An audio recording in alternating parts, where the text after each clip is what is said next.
Jesus, em nome de Jesus. Amém.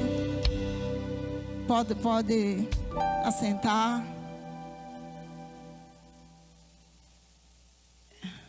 Amém. Eu já vou começar fazendo uma denúncia anônima.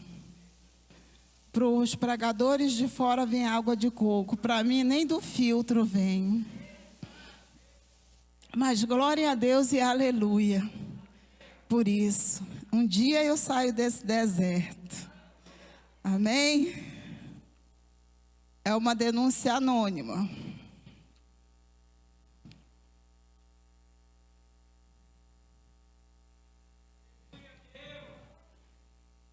Amém. Eu hoje fiquei com a missão, de compartilhar uma palavra, trazer uma palavra para os nossos corações, uma palavra que eu acredito que é o que Deus está movendo nesse tempo. Domingo o pastor Edmilson pregou aqui sobre avivamento, e uma das coisas que eu acredito que quando o avivamento vem, o amor de Deus vem junto. E nós começamos a nos importar com o que importa e com o que está no coração de Deus. Amém? Então eu queria que você abrisse a sua Bíblia, lá em Gênesis.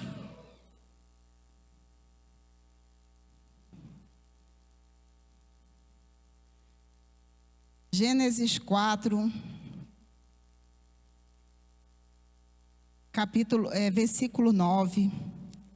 E hoje o tema da palavra, a Érica vai colocar ali, e eu já entro com uma pergunta: onde está o seu irmão? Deus vai falar conosco nessa noite, para a gente entender um pouquinho aonde é que está o nosso irmão. Amém? Então, Gênesis 4, a partir do versículo 8, diz assim: Caim disse a Abel, seu irmão: vamos ao campo. Estando eles no campo, Caim se levantou contra Abel e o seu irmão e o matou.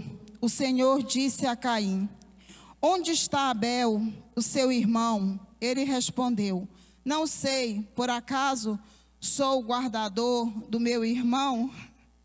Obrigada. O Senhor disse: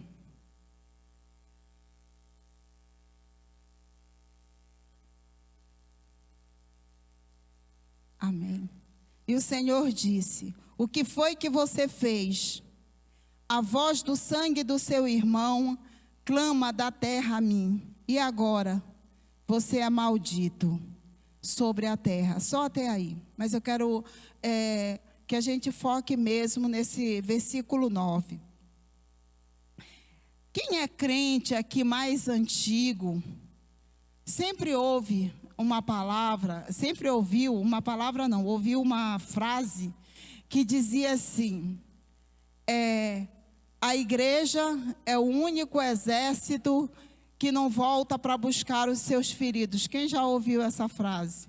Será que foi só eu que ouvi essa frase?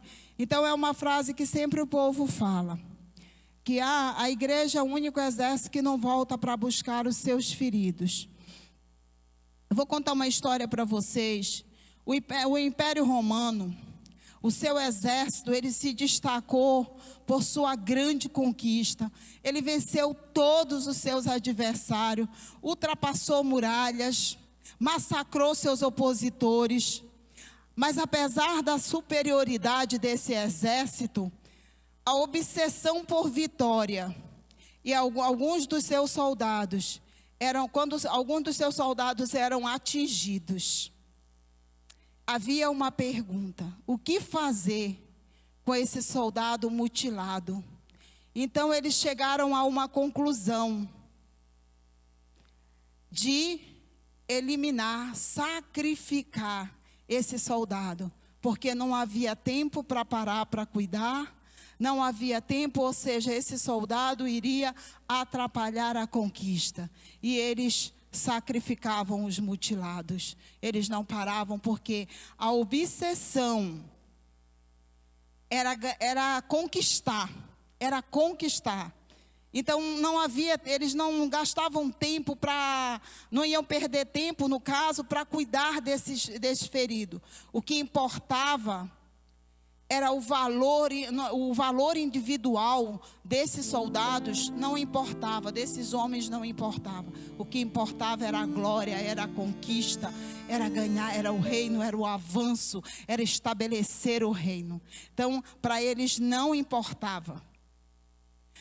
Só que nós vemos uma outra história na Bíblia, que eu acredito que está ligado a esse exército romano, que na época não só o exército romano, mas os outros exércitos também faziam isso. Quando a gente vê Davi, quando a cidade de Ziclag lá foi invadida, levaram suas mulheres, todo mundo conhece essa história. E aí Davi reúne seus homens, pergunta para o Senhor e vai. No caminho, Davi encontra quem? Um soldado ferido que tinha sido deixado para trás pelo seu senhor. Davi fez o quê? Pegou esse soldado, alimentou, cuidou dele.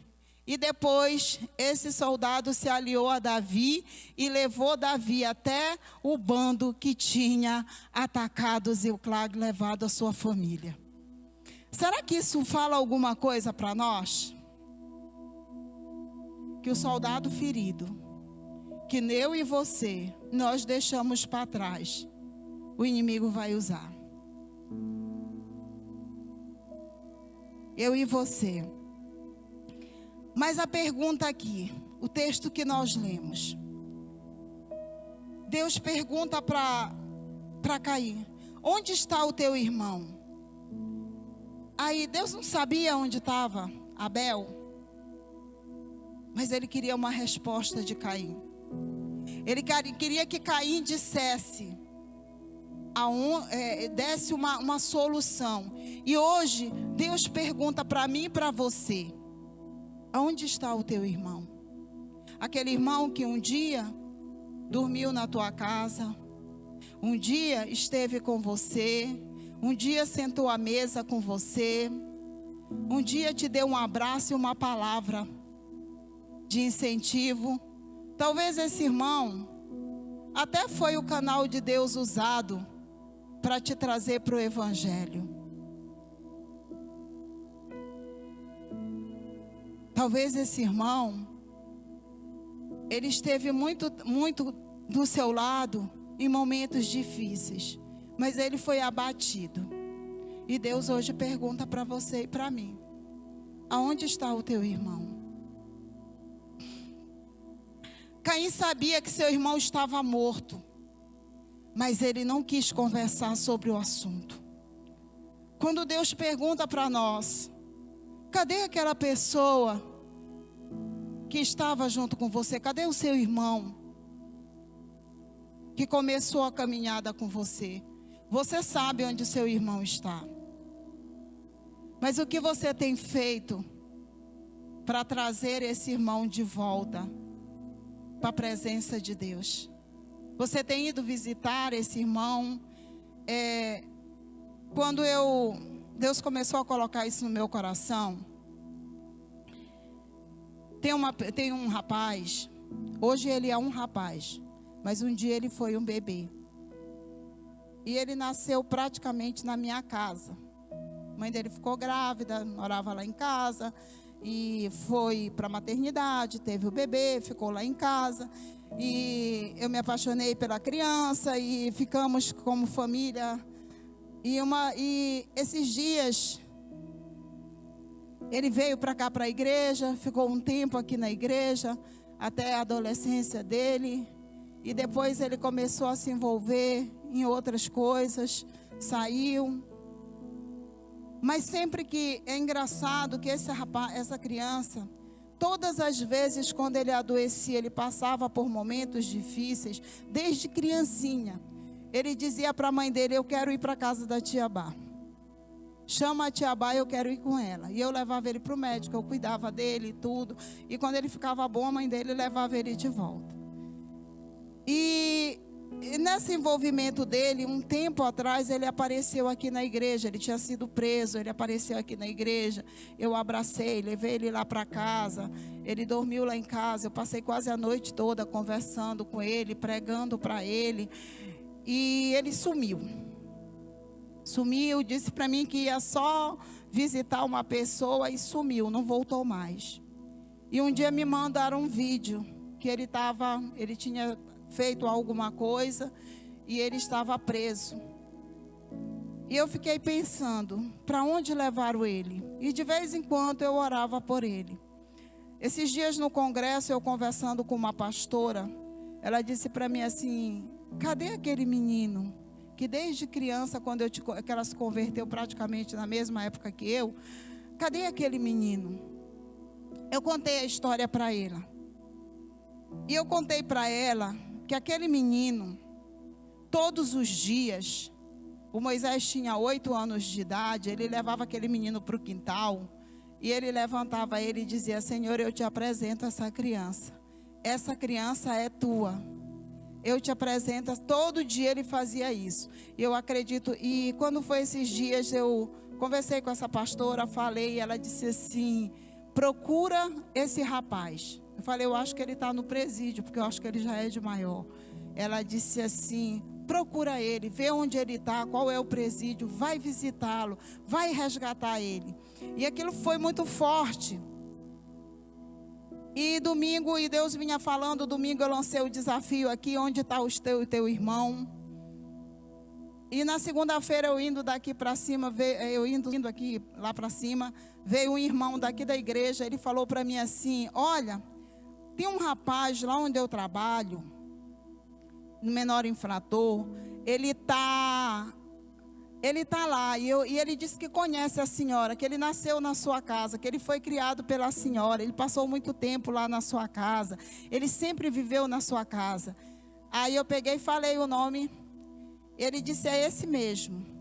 Ele disse: eu conversei com ele, e ele está fazendo uma carta para mandar para a senhora. Eu peguei imediatamente, aproveitei e disse: olha, vê com a direção como é que eu posso ir visitá-lo. E nesse momento, ontem chegou a carta.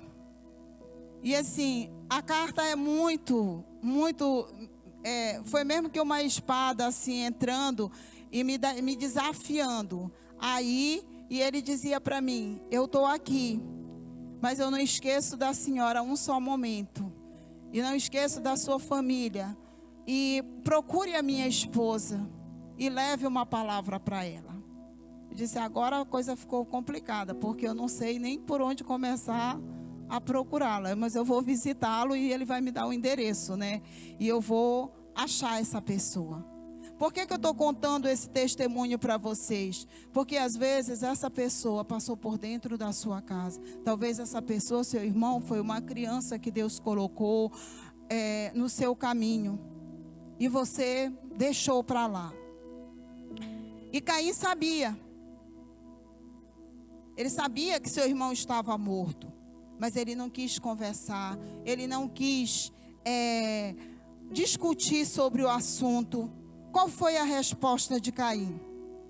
Quando Deus pergunta: onde está Abel, seu irmão?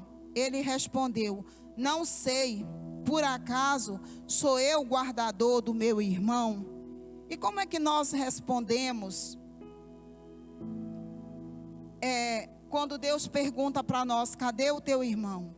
A gente às vezes dá essa mesma resposta: Senhor, eu não tenho tempo, eu estou muito ocupada, eu tenho muitos afazeres, meu tempo é muito curto. E é engraçado que eu não sou responsável pelos atos do meu irmão. O meu irmão, ele decidiu, eu preguei, eu evangelizei, eu fiz de tudo por ele. E eu não tenho responsabilidade pelos atos dele. A nossa resposta para Deus, na maioria das vezes, é a mesma de Caim: eu não sei. Não sei dos atos do meu irmão, eu não tenho responsabilidade. Mal a gente sabe que os nossos irmãos, eles caíram na cova do pecado, eles foram apagados pelo esquecimento, eles estão oprimidos. Às vezes, nós não temos tempo e nem de disposição para procurá-los. Deus está nos perguntando: aonde está o teu irmão? E na verdade, não ter tempo para procurar é uma desculpa, porque nós temos tempo sim para tantas coisas, mas nós não temos tempo para fazer uma visita. Eu acho que muitas vezes o espírito da covardia, nós deixamos ele nos dominar.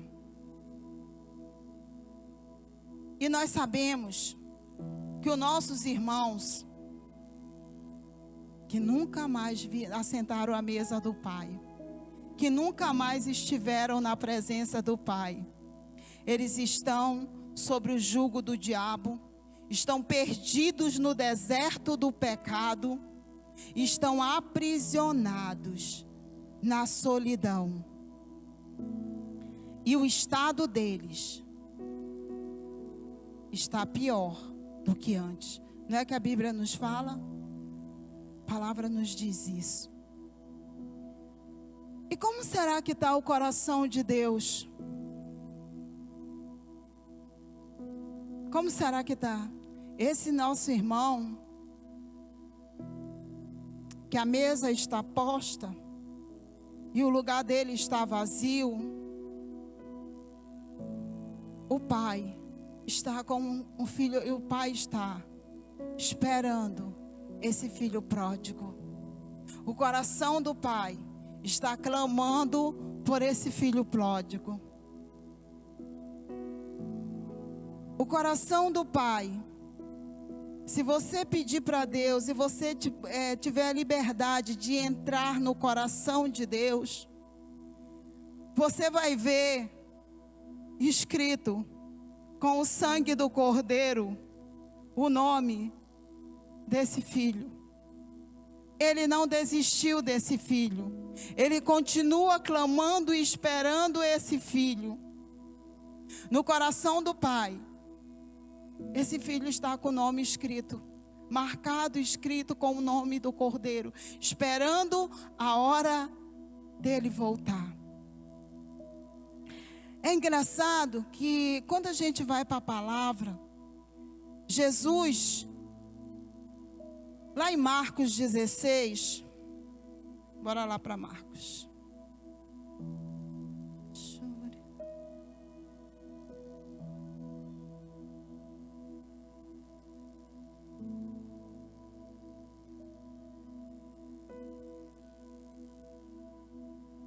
Marcos 16,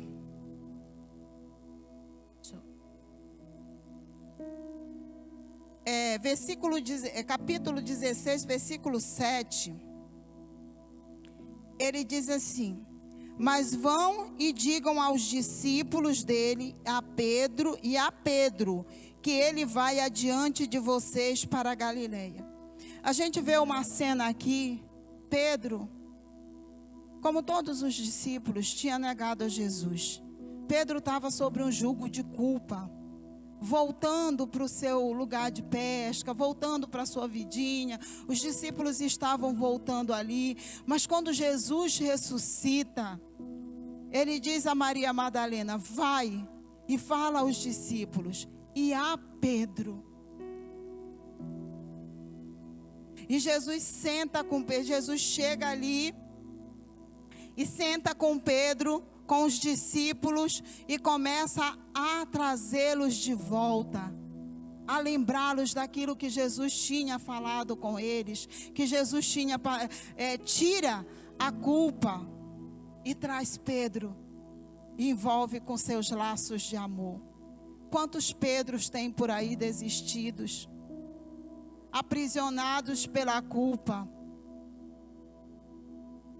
e que Jesus deixou a missão para nós irmos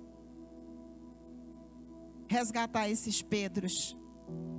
Agora, olha, Jesus traz Pedro de volta. Lá em Atos a gente vê o apóstolo restaurado, cheio do Espírito Santo, pregando com ousadia, e que o Evangelho chegou até nós, através da vida deles. Outra coisa que a gente vê aqui no livro de João,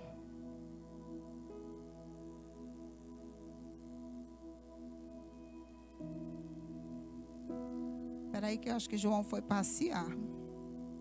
Chegou. Depois de terem comido, Jesus perguntou a Simão Pedro: Simão, filho de João, você me ama mais do que estes outros me amam? Ele respondeu: Sim, Senhor, sabes que eu o amo. Jesus lhe disse: apacentas os meus cordeiros. Jesus perguntou pela segunda vez: Simão, filho de João, você me ama? Respondeu: Sim, Senhor, sabes que eu o amo. Jesus lhe disse: pastorei as minhas ovelhas. Pela terceira vez, Jesus lhe perguntou: Simão, filho de João, você me ama? Pedro ficou triste, porque Jesus, perguntando pela terceira vez: você me ama? Respondeu: Senhor sabe todas as coisas, sabe que eu o amo. E disse-lhe Jesus: apacenta as minhas ovelhas. Sabe o que eu aprendo com esse texto? Que se eu não amar Jesus, e eu faço uma pergunta para mim e para você: será que nós amamos Jesus? Se eu não amar Jesus, eu não vou apacentar as ovelhas, eu não vou atrás dos meus irmãos, e eu não vou saber aonde estão os meus irmãos. Jesus pergunta para Pedro várias vezes, 3 vezes: você me ama? Se você me ama, apacenta as minhas ovelhas. Olhe para dentro de você. Será que você ama Jesus o suficiente para resgatar seu irmão?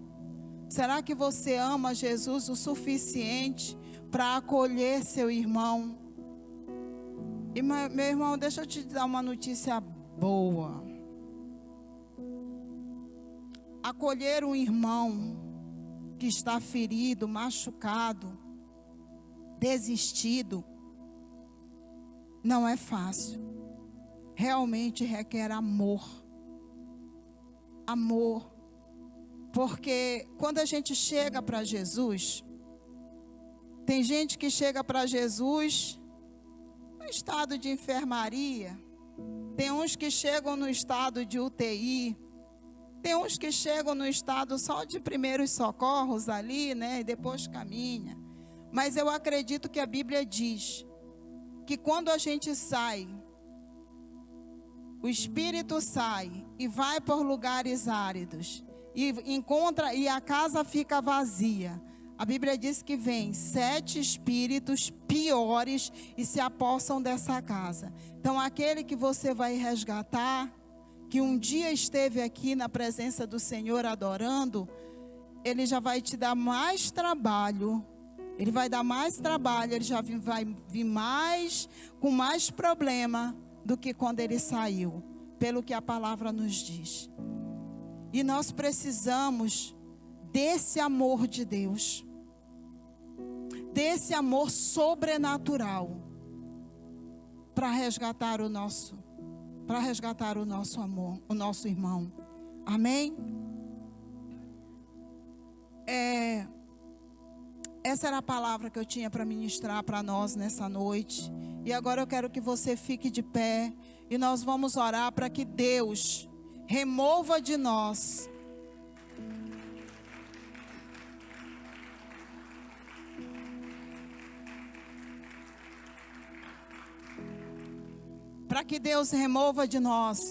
o coração de Caim e coloque em nós o coração do Pai, o coração de Deus, que o coração de Deus está esperando pelo filho pródigo. O coração de Deus está entristecido e o coração de Deus está esperando por esse filho para dar roupas novas, sapatos novos, um anel novo. Está esperando. Amém? Antes da gente orar, eu queria fazer uma pergunta. Quem já foi fazer uma visita ao seu irmão? Amém. Glória a Deus. Glória a Deus. Nós precisamos, igreja. Vá lá, faça uma visita. Veja onde está o seu irmão. Peça para Deus tirar. Nós vamos orar agora em nome de Jesus para o Senhor tirar esse coração de Caim e colocar o coração do Pai, colocar o coração de Jesus, colocar o coração do Pai que ama, colocar o coração do Pai que tá que tem todos os filhos, todos os nomes escrito no seu coração com o sangue do Cordeiro. Amém? Então vamos.